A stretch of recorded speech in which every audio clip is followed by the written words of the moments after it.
बिस्मिल्लाहिर्रहमानिर्रहीम। अस्सलाम वालेकुम नाज़रीन। इस वक्त मेरे साथ मौजूद हैं मलक तारक साहब।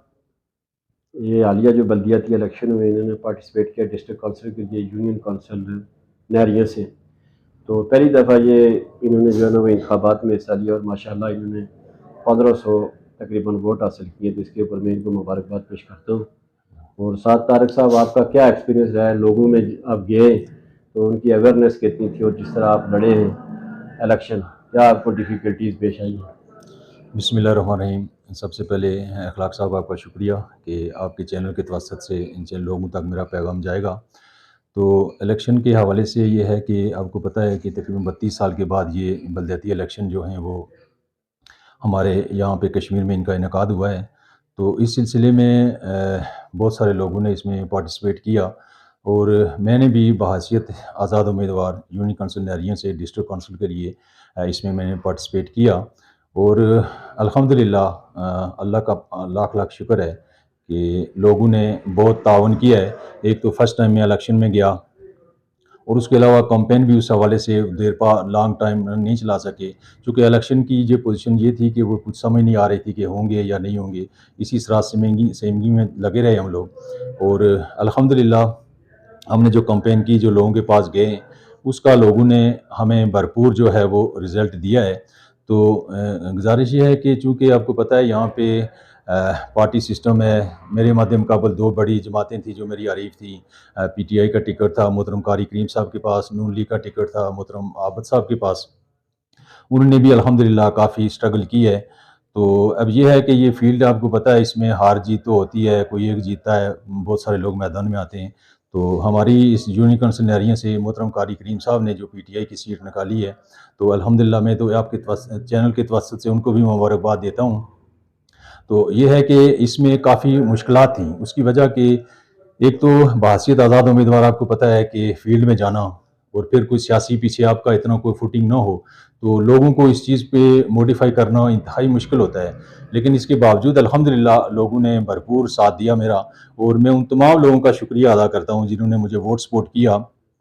और इंशाअल्लाह हम फील्ड में रहेंगे और लोगों के मामलात को देखेंगे और मोहतरम कारी करीम साहब के साथ मिलकर लोगों के मामलात जहाँ भी जो सिलसिला होगा, ज़रूरत होगी हमारी, लोगों के मामलात को हम हल करेंगे और कोशिश करेंगे कि यूनियन काउंसिल नहरिया के अंदर जो महरूमियाँ हैं लोगों की, वो कम अज़ कम हम दूर करेंगे। मौसम मिनिस्टर साहब के साथ भी बात करेंगे हम लोग, और हम कोशिश ये करेंगे कि इंशाअल्लाह इस यूनियन काउंसिल को एक मिसाली यूनियन काउंसिल बनाएँ। तो बाकी जहाँ तक ताल्लुक है मुश्किलात का, तो मुश्किलात असल में एक तो लोगों को शुरू-शुरू में समझ ये नहीं थी कि वोट का सिलसिला कैसे होगा, ये 2 वोट हो रहे हैं, किस तरीके से होगा।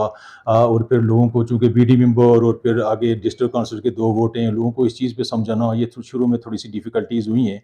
उसके बाद ये है कि मुश्किलात मेरे लिए ख़ुसूसन ये रही हैं कि चूँकि बहैसियत आज़ाद उम्मीदवार था मैं, वो मेरे पास किसी पार्टी का कोई बैकग्राउंड नहीं था या मेरे ऊपर कोई इस तरह को हाथ नहीं था जो नहीं, वो मेरी ये है सपोर्ट कि करता। आपने जिस वक़्त इलेक्शन में हिस्सा लिया, तो क्योंकि पिछली दफ़ा आप इलेक्शन में आपने जो है ना वो भरपूर फ़हीम रब्बानी साहब की सपोर्ट की और उनको आपने इलेक्शन जितवाया भी है।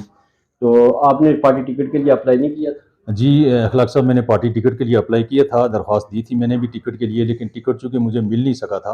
तो मेरी ये कोशिश थी, चूँकि मैंने ये कहा था कि ये बेसिकली ये नौजवानों के लिए होते हैं, ये बलदियाती इलेक्शन जो होते हैं, ताकि उनकी सियासी ग्रूमिंग हो सके, ताकि इस नर्सरी से वो लोग सीख के आगे जाएँ और आगे अगले असम्बली के फ्लोर तक लोग जाते हैं यहाँ से। तो हमने भरपूर कोशिश की है कि इसमें ज़्यादा से ज़्यादा नौजवान पार्टिसिपेट करें, लेकिन चूँकि अपने-अपने मामलात होते हैं लोगों के, अपनी पार्टीज़ के भी अपने-अपने मामलात होते हैं, तो फिर इस वजह से उन्होंने मुझे टिकट जारी नहीं किया। तो फिर मैंने यही फैसला किया कि मुझे बहैसियत आज़ाद उम्मीदवार फील्ड में जाना चाहिए और लोगों के तक अपनी बात पहुँचानी चाहिए। इन फ्यूचर जो है वो आपका, जिस तरह अभी ये हालिया बल्दियाती इलेक्शन में इस तरह के बल्दियाती इलेक्शन होते हैं या कोई और इलेक्शन हुआ है, तो ज़ाहिर है आप आवाम के साथ खड़े रहेंगे और आप इलेक्शन में पार्टिसिपेट भी करेंगे इसके बाद भी। जी, इंशाअल्लाह, इंशाअल्लाह मैं कोशिश करूँगा, लोगों के साथ जो है वो इन टच रहेंगे हम, और उसके बाद मिल बैठ के फैसला करेंगे। जो लोगों का फैसला हुआ, अगर लोगों ने चाहा, मुझे सपोर्ट करना चाहा और लोगों ने मुझे फील्ड में भेजने के लिए अगर कुछ इस तरह से फैसला किया, तो इंशाअल्लाह हम तैयार होंगे इसके लिए। लेकिन फ़िलहाल ये अभी इस पे चूँकि क़ब्ल-अज़ वक़्त है, इस पे चूँकि हम लोग बैठेंगे, जिन लोगों ने मुझे वोट सपोर्ट किया, जिन लोगों ने मुझे मतलब इतना वोट किया, उनको बैठेंगे, उनके साथ बैठ के मिल बैठ के कोई लाए-अमल तैयार करेंगे।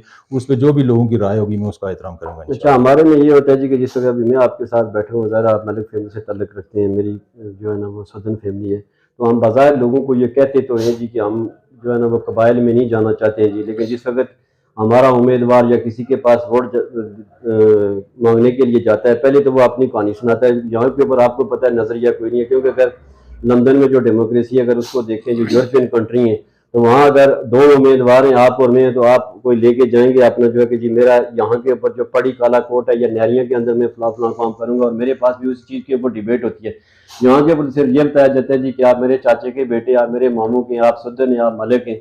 तो इसके ऊपर आप लोगों में आपने क्या अवेयरनेस देखी है, क्या आया है, वाकई हम इस चीज़ से निकलना चाहते? क्योंकि अभी तक जितने भी हमारे 75 जो सिस्टम चल रहा है वो ये है कि हम कहने की हद तक तो बातें करते हैं, लेकिन जब अमली तौर आता है तो हम उस चीज़ से निकल नहीं पाते। इसीलिए जो ट्रू लीडरशिप है वो हमारे ऊपर नहीं आ रही। जी अखलाक साहब, बिल्कुल आपकी ये बात दुरुस्त है कि जो इलेक्शन का जब टाइम आता है तो इसमें बेशक हम भले इससे नफ़ी करें, लेकिन इस पे चूँकि ये बीज हमारे पहले से सियासतदानों ने बोया हुआ है। वो ख़ासकर ये जो इलेक्शन हमारे बलदियाती इलेक्शन में, मैं समझता हूँ कि यहाँ तो कबीले को से हट के लोग बिल्कुल अपने ज़ाती जो ख़ानदान होता है ना, उस हद तक भी गए हैं लोग। और इसमें लोगों ने बड़ा मतलब ये चीज़ें फैलाई भी हैं, और ख़ुसूसन मेरे लिए लोगों ने कहा जी कि ये जो है ना वो अवान बरादरी को लीड कर रहा है। हालाँकि ऐसी बात नहीं थी, मैं सुदन बरादरी के पास भी गया हूँ, उन्होंने भी मुझे वोट सपोर्ट किया है, क्रेश बरादरी ने किया है, चौधरी बरादरी ने किया है, मुख्तलिफ लोगों ने मुझे वोट किया, तभी जाके ये मेरा 1500 वोट बैंक इकट्ठा हुआ है। तो अल्हम्दुलिल्लाह मुझे तो सब कबाइल ने सपोर्ट किया। मैं तो ये बरमला कहता हूँ कि मुझे सब कबाइल ने सपोर्ट किया है, और खुसूसन बिलखुसूस मेरे हवाले से मैंने कभी तो इस चीज़ का कभी कोई ताज्जुब वाली बात ना कही है, ना सोची है, और ना कभी किसी को करने दी है, क्योंकि हमने यहाँ पे अल्हम्दुलिल्लाह इस चीज़ को ख़त्म करने के लिए अपनी जो है वो समझ लें कि ज़िंदगी ज़िंदगियाँ वक़्फ़ की हैं कि इस चीज़ को ख़त्म होना चाहिए यहाँ पे। लेकिन बदकिस्मती है हमारी कि यहाँ पे चूँकि कोई उस तरह से मंशूर है नहीं लोगों के पास, कोई ये मतलब इस इलेक्शन में जाने के लिए, तो ये डेफ़िनेटली लोग इस पे करते हैं, और बहुत सारी जगहों पे लोग इसको उसको कैश भी करवाते हैं इन चीज़ों को, बेशक। जी, तो अभी आप जो है ना, जो आवाम इलाका है यूसी जो नैरिया है, जिसमें आपने लोगों ने आपको वोट और सपोर्ट किया है, तो आप उनको क्या पैगाम देना चाहते हैं? ज़रा आप उनका शुक्रिया भी अदा करेंगे जिस तरीके से उन्होंने पहली दफ़ा आपको वोट एंड सपोर्ट किया है, ऐसे कम ही देखने में मिलता है। जी, बिल्कुल, मैं उन लोगों का तहे दिल से मशकूर हूँ, उनका शुक्रिया अदा करता हूँ। लोगों के साथ राब्ते में रहेंगे इंशाअल्लाह, उनके जितने भी काम-काज होंगे वो हम करवाएँगे इंशाअल्लाह। और मैं यही पैगाम दूँगा कि चूँकि यहाँ मैंने कुछ सोशल मीडिया के वसत से कुछ चीज़ें देखी हैं कि लोग जो है ना वो उसको ताज्जुब की आवाज़ दे रहे हैं कि ये वोट तारिक साहब ने जो लिया है यहाँ से, ये अवान बेल्ट से गया है या इस तरह से गया है। हालाँकि ऐसी बात नहीं है, और मैं यही गुज़ारिश करूँगा लोगों को कि आपस में मिल-जुल के रहें, इत्तेफ़ाक और इत्तेहाद से रहें। ये कारी करीम साहब ने वोट लिया है, मैंने लिया है, आबद साहब ने लिया, हमारा आपस में कोई नफ़ाक नहीं है। हम आपस में बिल्कुल अच्छे हैं, बेहतरीन हैं, और मैं समझता हूँ कि वोटर्स का भी ये ज़िम्मेदारी बनती है कि वो आपस में भी एक-दूसरे के साथ बहुत अच्छे तरीके से रहें, चूँकि लोगों ने यहाँ पे रहना होता है, एक-दूसरे के साथ मामलात होते हैं, तो वोट के हवाले से किसी एक-दूसरे के साथ या किसी को नीचा दिखाना या उसको कोई ऐसी करना, मैं समझता हूँ ये मुनासिब नहीं है, और हम लोगों को इस चीज़ पे सोचना चाहिए। जी, बहुत शुक्रिया तारिक साहब की आपने बातें सुनी जी। इस दफ़ा ये हुआ है कि बहुत सारे अच्छे जो हाईली ग्रेजुएट लोग हैं वो इस फील्ड में आए, लेकिन बदकिस्मती से जो है ना वो मामलात हमारे इस तरह के कुछ, तो वो इस तरह की लीडरशिप सामने नहीं आ सकती, क्योंकि जिस हल्का अहबाब से ये इंतखाबात में हिस्सा ले रहे थे, ये दोनों टीचर भी, आबद साहब और करीम साहब हमारे टीचर भी हैं, और टीचर का बहुत बड़ा मुकाम है। तो अल्लाह पाक करीम साहब को भी जो है ना उसको, उनको तो मैं पहले भी मुबारकबाद दे चुका हूँ, इंशाल्लाह उनको भी देंगे और उससे मौका देंगे। तारिक साहब आपका बहुत बहुत बहुत शुक्रिया। शुक्रिया, बहुत अल्लाह शुक्रिया, हाफ़िज़। बहुत शुक्रिया।